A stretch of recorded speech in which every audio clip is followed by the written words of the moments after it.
The Class B Western Divisionals were today at Old Works in Anaconda. First on the boys' side, par 4, hole 2. Florence's Caden Plasmere sets himself up for a birdie putt with a nice approach, and he'd sink it for the lone birdie on the hole.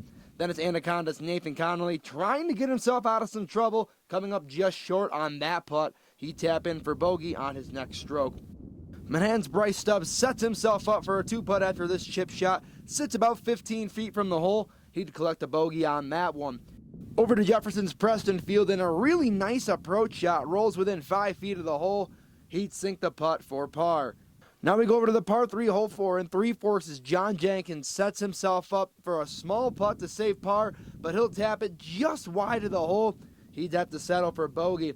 Loyola's Bucky Crippen, a long approach putt here, but he gets within 10 feet of the hole, and from there he'd take care of the rest, saving par on the hole.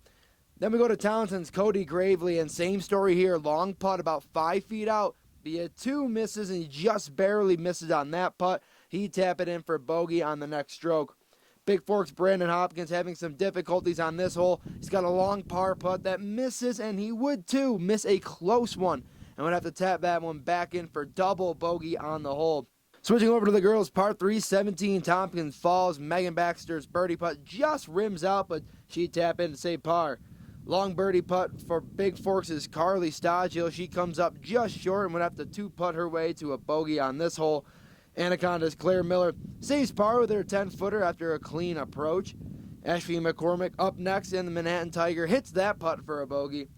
Now we're going to go to the same hole, but a different set of girls. First up, it's Florence's Annie Alexander, who's going to 2-putt her way to a par after sticking her drive on the green.